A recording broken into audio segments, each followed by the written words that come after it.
O globalismo envolve tentar reunir diferentes grupos sob um único líder ou conjunto de ideias.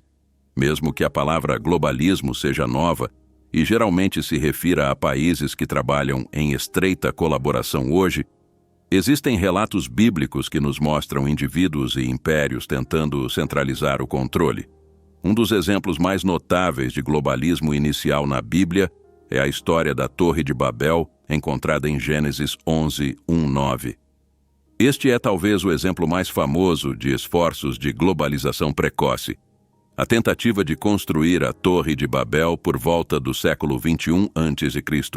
Este ato foi uma desobediência direta ao comando de Deus de povoar a terra, como mencionado em Gênesis 9:1. Segundo a narrativa, a humanidade falando uma única língua se congregou na terra de Sinar, Babilônia, e decidiu construir uma cidade e uma torre com seu topo nos céus para fazer um nome para si mesmos e evitar sua dispersão pela terra. Em termos simples, a humanidade se rebelou, decidindo centralizar-se em uma única cidade e não ser dispersa sobre a terra, como instruído por Deus. A construção da Torre de Babel foi liderada pelo rei Nimrod, que era bisneto de Noé. O nome de Nimrod, frequentemente interpretado como rebelde, reflete sua desobediência em liderar tal empreendimento ambicioso. Este empreendimento foi, sem dúvida, um ato de orgulho e rebelião contra Deus, levando à intervenção divina. Deus confundiu sua língua, fazendo com que não se entendessem mais e os dispersou sobre a face da terra, frustrando assim seus esforços de unificação e centralização. Nimrod, o caçador, às vezes é visto como um tipo de anticristo, um presságio do anticristo, devido à sua desobediência à autoridade de Deus.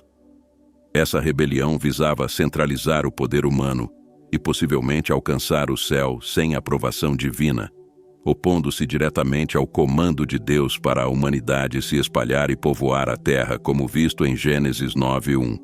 Essa desobediência espelha a oposição do anticristo à autoridade de Deus, conforme descrito nas profecias do Novo Testamento. Nimrod muitas vezes é associado ao estabelecimento do primeiro reino na terra, incluindo várias cidades importantes na Mesopotâmia, como visto em Gênesis 10:10. Seus esforços para centralizar o poder e o controle podem ser vistos como precursores da dominação que o anticristo é profetizado para exercer sobre as nações, consolidando o poder político e religioso para desafiar a autoridade de Deus. Embora não explicitamente declarado na Bíblia, interpretações tradicionais e extrabíblicas sugerem que Nimrod pode ter sido instrumental na introdução da idolatria e do falso culto. Essas práticas contradizem diretamente a adoração do único Deus verdadeiro, uma ação característica do anticristo que, de acordo com a profecia bíblica, se exaltará acima de tudo o que é chamado de Deus ou é adorado na escatologia cristã. O reino de Nimrod, especialmente a Torre de Babel, simboliza o orgulho humano, a rebelião e a tentativa de alcançar status divino sem Deus. Por isso, Nimrod é visto por alguns estudiosos da Bíblia como um tipo de anticristo. O anticristo é descrito de maneira semelhante, como se exaltando e buscando adoração, incorporando a rebelião humana contra a soberania de Deus. Houve outras tentativas ao longo da história bíblica para o poder centralizado de todos os impérios apresentados em um sonho ao rei Nabucodonosor da Babilônia representa outra tentativa de instituir um governo mundial único. Poderia ser que estejamos finalmente à beira da chegada do anticristo? Poderia ser que a tecnologia tenha avançado para um estágio onde o domínio do anticristo não seja mais apenas provável, mas uma certeza. Poderia ser que, com a formação de uniões econômicas e alianças políticas, o mundo esteja lentamente se deslocando e se alinhando para o reino do anticristo. Poderia ser que os eventos globais atuais estejam preparando o terreno e preparando o palco para a emergência do anticristo. Poderia ser que estamos vivendo nos tempos descritos no livro do Apocalipse. Poderia ser que o que estamos testemunhando seja o início das dores com nação se levantando contra nação e reino contra reino. Poderia ser que estamos observando o desenrolar da história, a virada das páginas e a chegada do homem do pecado? Poderia ser que a crescente aceitação da tecnologia de vigilância sob o pretexto de segurança e conveniência esteja preparando o terreno para o olho que tudo vê do governo do anticristo? Poderia ser que a turbulência generalizada, os desastres naturais, as pestes, as guerras e os rumores de guerras sejam as dores do parto que antecedem os últimos tempos? Poderia ser que o apelo à união global e à resolução dessas crises seja, na verdade, um passo em direção ao governo global do anticristo previsto no Apocalipse? Poderia ser que as linhas cada vez mais borradas entre poder político, econômico e religioso estejam criando o ambiente perfeito para a ascensão do anticristo?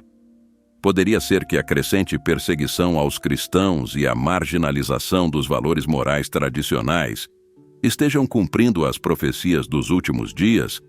Poderia ser que estejamos testemunhando a preparação para a batalha final entre o bem e o mal, conforme previsto nas Escrituras? Poderia ser que essas observações não sejam meras coincidências, mas sinais de que realmente estamos vivendo nos últimos tempos.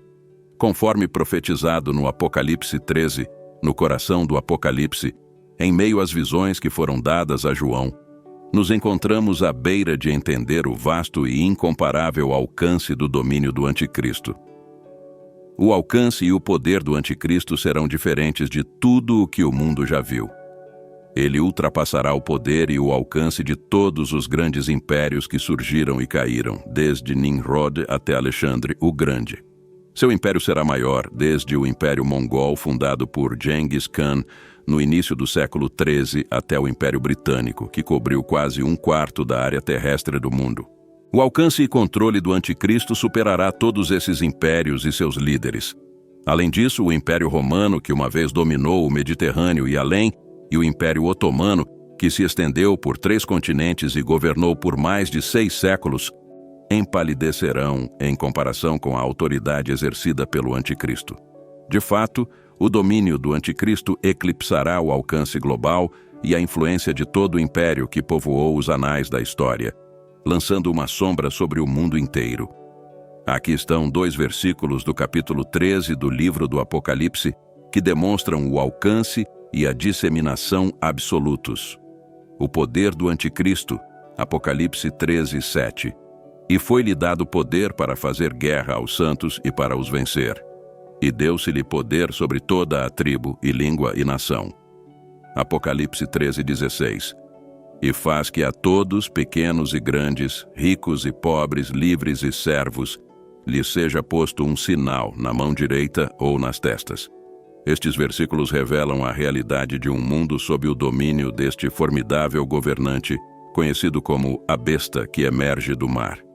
Esta besta, como previsto, é concedida poder para fazer guerra com os santos e vencê-los, e autoridade sobre cada tribo, povo, língua e nação. A gravidade desta autoridade não pode ser exagerada.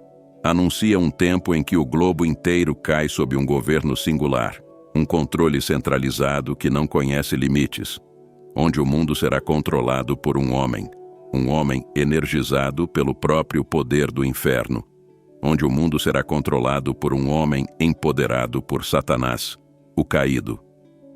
A amplitude deste controle é enfatizada ainda mais no mandato arrepiante de Apocalipse 13, 16, onde a besta, através de seu profeta, exige que todos, independentemente de status, riqueza ou liberdade, carreguem um sinal em sua mão direita ou testa.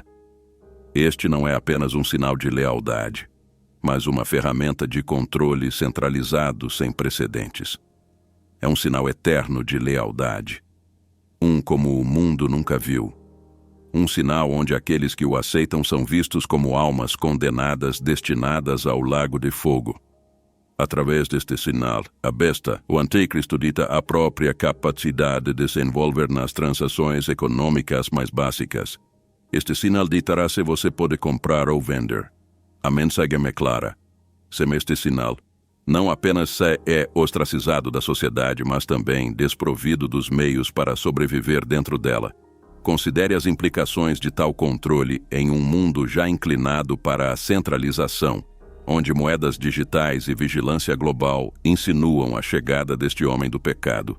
O cenário apresentado no Apocalipse parece assustadoramente plausível. Não apenas plausível, mas de certa forma provável. O regime do anticristo eclipsará qualquer coisa que a humanidade tenha testemunhado, criando um mundo onde toda voz discordante é silenciada e todo ato de desafio é recebido com rápida retribuição. Esta abrangência global não se trata apenas de dominação geográfica, mas de uma infiltração abrangente na própria estrutura da sociedade. Ela transcende barreiras sociais, econômicas e políticas, tocando cada vida, desde o maior até o menor, desde o rico até o pobre, desde os jovens até os velhos. O governo do anticristo permeará cada tribo, língua, povo e nação, deixando nenhum canto da terra intocado por sua influência. Tal é a profundidade de seu alcance que ele exige uma lealdade universal, imposta pelo sinal que dita a participação na sociedade. O controle centralizado exercido através do sinal é uma demonstração profunda de poder. Significa não apenas controle físico sobre os corpos da humanidade, mas um domínio mais profundo e insidioso sobre seus destinos espirituais. Apocalipse 14, 9 e 10. E seguiu-os o terceiro anjo, dizendo com grande voz: se alguém adorar a besta e a sua imagem, e receber o sinal na sua testa, ou na sua mão, também este beberá do vinho da ira de Deus. A ira de Deus, derramada sem mistura no cálice da sua indignação, e ele será atormentado com fogo e enxofre na presença dos santos anjos e na presença do Cordeiro. O trecho em Apocalipse 14, 9 e 10 indica inequivocamente que aqueles que aceitam este sinal estão desafiando abertamente a Deus. Em essência, qualquer pessoa que carrega o sinal da besta é condenada, pois ao abraçar o símbolo da besta, demonstram sua falta de fé.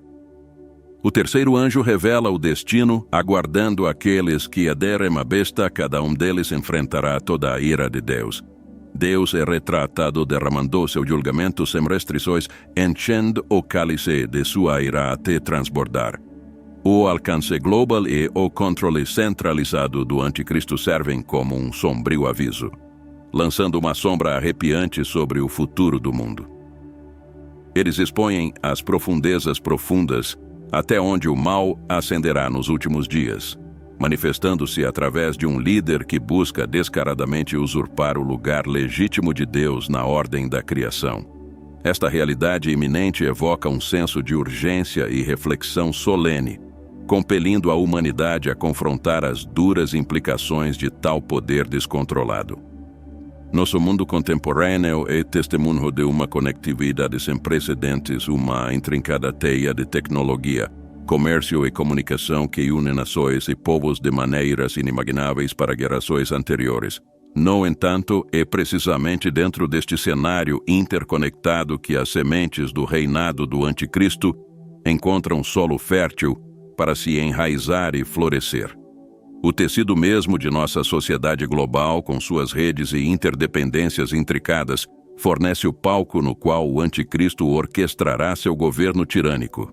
Nesta era de rápida troca de informações e conectividade sem costura, o potencial para o controle centralizado estender seu alcance para todos os cantos do globo é sem precedentes. Em tudo isso, permita-me lembrar que Deus está no controle.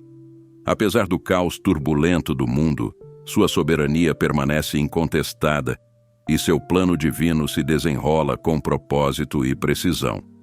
Ao longo da história, testemunhamos o surgimento e queda de impérios, o fluxo e refluxo de nações. Ainda assim, em meio a tudo isso, a mão de Deus guia o curso da humanidade. Dos dias da antiga Babilônia ao presente, sua providência reina suprema, transcendendo os esquemas dos homens mortais. Considere a história da Torre de Babel, um vívido lembrete do orgulho e desafio da humanidade. Apesar de suas tentativas de centralizar o poder e se elevar aos céus, Deus interveio, dispersando-os e confundindo sua linguagem.